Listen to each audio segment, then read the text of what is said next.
राजधानी दिल्ली समेत देश के 8 राज्य बाढ़ की चपेट में हैं और खुद प्रधानमंत्री नरेंद्र मोदी अब इन राज्यों का दौरा करने जा सकते हैं। नमस्कार, मैं हूं आशीष त्रिपाठी। दिल्ली में बीते रोज यानी 5 सितंबर को यमुना का पानी धीरे धीरे कम होने लगा। हालांकि राजधानी के कई हिस्से अभी भी बाढ़ की चपेट में हैं।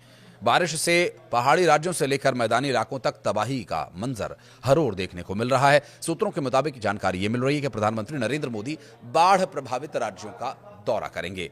बाढ़ के चलते पंजाब, हरियाणा, दिल्ली में काफी नुकसान हुआ है। दिल्ली एनसीआर में लगातार बारिश के कारण यमुना नदी खतरे के निशान से ऊपर बह रही है। कई इलाकों में पानी भर गया। नोएडा के सेक्टर 135 और सेक्टर 151 पूरी तरह से डूब चुके हैं और कई इलाके जहां पर 3 से 4 फीट तक पानी भरा हुआ है। हरियाणा के पंचकुला, हिसार, रोहतक, झज्जर में भी स्कूल्स को बंद रखा गया। फतेहाबाद, कुरुक्षेत्र, यमुनानगर और फरीदाबाद में भी कुछ स्कूल्स बंद किए गए। गुरुग्राम के सिग्नेचर ग्लोबल सलोरा सोसाइटी में गुरुवार को पानी भर गया और यहां महिलाएं और बच्चे घरों में कैद हो गए। राजस्थान की बात करें तो अजमेर में गुरुवार रात बारिश ने बुराज तालाब को पूरी तरह से भर दिया था, जिसकी वजह से यहां पर एक दीवार ढह गई। 1000 से ज्यादा घरों में अचानक सैलाब आ गया। लोगों ने छतों पर जाकर किसी तरह से अपनी जान बचाई। पानी का बहाव इतना तेज था कि कई गाड़ियां बह गईं, कई मकान क्षतिग्रस्त हो गए। देर रात तक लोगों को निकालने के लिए रेस्क्यू ऑपरेशन चलाया गया और पंजाब में बाढ़ में मरने वालों की संख्या गुरुवार को बढ़कर 43 हो गई। राज्य के 23 जिलों के 1655 गांव, करीब 3.5 लाख से ज्यादा लोग और 1.71 लाख हेक्टेयर जमीन पर लगी फसल बर्बाद हो चुकी है। राज्य में अगले 5 दिन बारिश का कोई अलर्ट नहीं है। इससे बाढ़ से राहत मिल सकती है। दिल्ली में सरकार का कहना है कि हालात पर लगातार नजर रखे हुए हैं और जल्द ही स्थिति सामान्य हो जाएगी। मुख्य बाढ़ पूर्वानुमान केंद्र के मुताबिक शुक्रवार 5 सितंबर रात 8 बजे पुराना जो लोहे वाला पुल दिल्ली में है, वहां पर यमुना जी का जो जलस्तर मापा जाता है 207.05 मीटर दर्ज किया गया, जो पहले बढ़ा हुआ था और 207.48 और 49 मीटर तक पहुंच गया था। ये एक दिन पहले सीजन का सबसे ऊंचा स्तर था और शाम 6 बजे जलस्तर 207.12 मीटर दर्ज किया गया।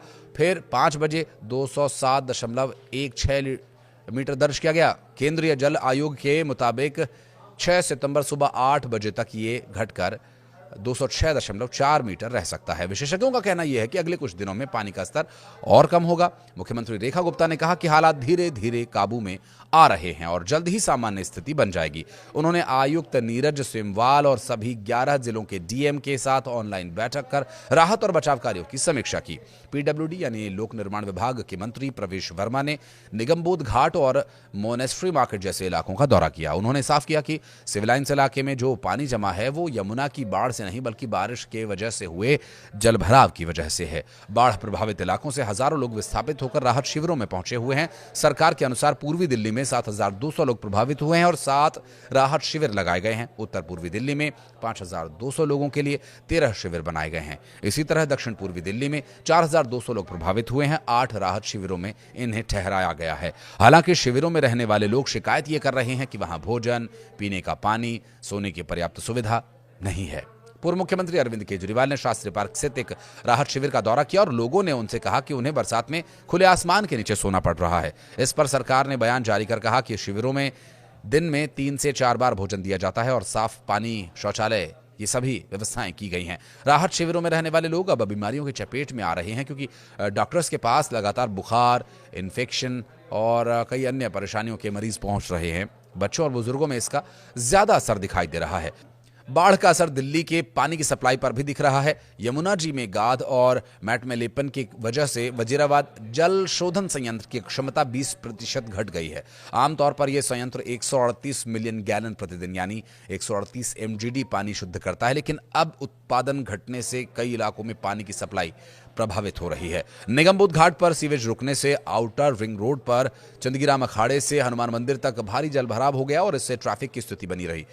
पुलिस को कई जगह पर डायवर्जन लगाना पड़ा। जिला प्रशासन ने लोगों को अब चेतावनी भी दी है कि यमुना में कोई नहाने या नाव चलाने या घूमने के लिए उतरा तो उसके खिलाफ कार्रवाई होगी। वर्षा और तेज हवा के चलते फसलों को भी नुकसान पहुंच रहा है। बीरपुर मंडल और यहां दंसाल से लगते क्षेत्रों में मक्की की फसल रह गई है। पंजाब की हम बात करें, जिले में 18,740 हेक्टेयर की मक्के की फसल खराब हो रही है, जिसमें तकरीबन 1/3 फसल को नुकसान पहुंचा है और 5,000 हेक्टेयर में लगी मक्की की फसल आंशिक या पूर्णतः ढह चुकी है। खासकर दालों की बात करें तो अच्छा खासा नुकसान इसे भी पहुंचा और 1000 हेक्टेयर भूमि में दलहन और इतनी ही भूमि पर लगा चारा भी पानी की वजह से बर्बाद हो चुका है।